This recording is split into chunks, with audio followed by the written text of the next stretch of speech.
Hello guys, myself Rishijan. Now in continuity with the previous lecture, we have a next topic, rules for image formation in spherical lenses. Basically क्या है कि हमें पता है कि हमने रे डायग्राम बनाने हैं related to the convex lens and the concave lens. For the formation of the ray diagram कुछ rules हैं डायग्राम से related, वो हमें clear होने चाहिए. बेसिकली यहाँ पे किस किस टाइप के रूल चलते हैं, किस किस टाइप की रेज यहाँ पे कंसीडर होंगी, तो वो हमने यहाँ पे स्टडी करना है. Clear students, let's start with the topic. तो आपके पास है क्या कि जैसे ये मैंने कंसीडर किया, ये मेरे पास है कन्वेक्स लेंस. क्लियर, ये मेरे पास है प्रिंसिपल एक्सिस. अब इसमें आपके पास क्या होगा, ये मैंने जस्ट एक रेफरेंस लाइन ली है and this one is optical centre.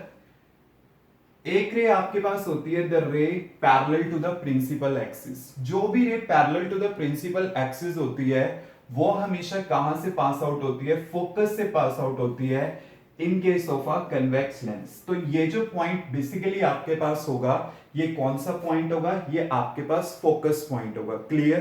तो आपके पास क्या, जैसे ये वाला पार्ट है तो इसको मैं F1 कंसीडर कर लेता हूं और इसको मैं कंसीडर करता हूं 2F1.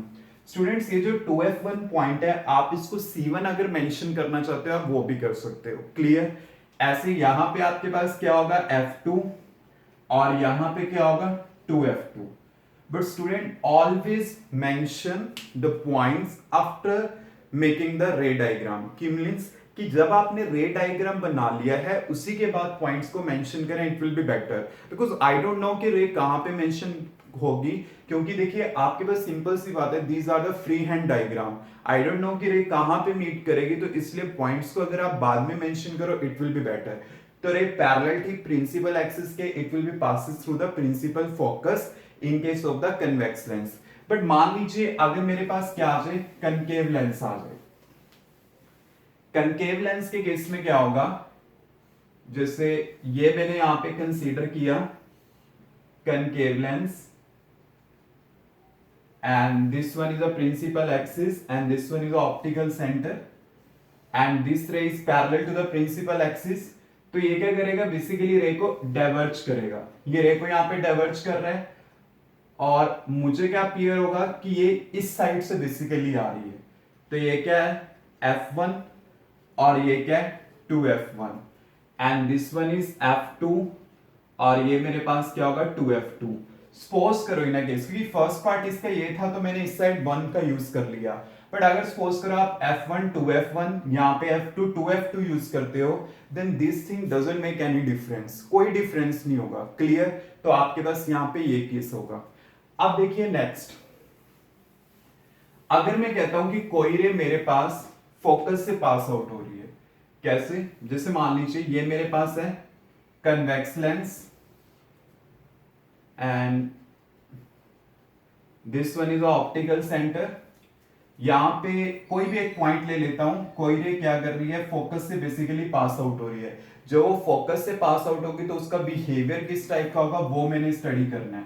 Just like I will consider the this, ये मेरे पास केस है, ये रे फोकस से पास आउट हो रही है, देन ये यहां से इस टाइप से पास आउट होगी. तो ये मेरे पास हो गया फोकस पॉइंट 2F2 और ये मेरे पास हो गया F1 और ये हो गया 2F1. क्लियर. आप इस 2F1 को जैसे मैंने पहले बताया था C1 भी मेंशन कर सकते हैं, C2 भी मेंशन कर सकते हैं. क्लियर. क्योंकि doubling of the focal length means centre of curvature को वो कॉरेस्पॉन्ड करेगा. तो आपके पास क्या है कि जैसे आपको बताया कि जो ray parallel to the principal axis थी वो कहां से पास आउट हो रही थी, फोकस से. तो उसका रिवर्स क्या होगा, क्योंकि कोई रे अगर फोकस से पास आउट हो रही है देन वो क्या हो जाएगी, parallel to the principal axis हो जाएगी. Just like is a point source. अगर मैं एक पॉइंट सोर्स कंसीडर करता हूं और उसको फोकस से प्लेस करूं तो वहां से जितनी भी रेज जाएंगी this becomes parallel to the principal axis. Clear. Any doubt. अब देखिए यहां पे नेक्स्ट, अगर मैं क्या लेता हूं कनकेव लेंस. कनकेव लेंस के केस में क्या होगा, ये मेरे पास है concave lens and this one is optical centre. अब देखिए मैं तो क्या ट्राई कर रहा हूं कि वो फोकस पे स्ट्राइक करे.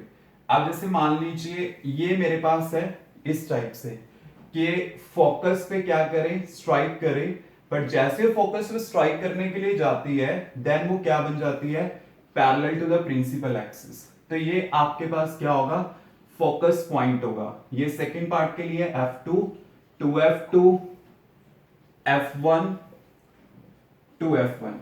स्टूडेंट ये केसेस आपको कभी भी ऐसे याद नहीं रहेंगे, आप सिंपल सी एक चीज याद रखना कि कोई parallel to a principal axis थी तो फोकस से पास आउट हो रही थी, और अगर कोई फोकस से जा रही है देन वो पैरेलल बन जाएगी। ऐसे आपके पास ये रिवर्स केस है उस चीज के, क्लियर, जो मैंने पहले स्टडी करे हैं। अब देखिए यहां पे आपके पास नेक्स्ट क्या है case, the ray passing through the optical centre. ये लास्ट केसेस है हमारे पास। जैसे देखिए ये मेरे पास है इस टाइप से, ये ऑप्टिकल सेंटर आपके पास है।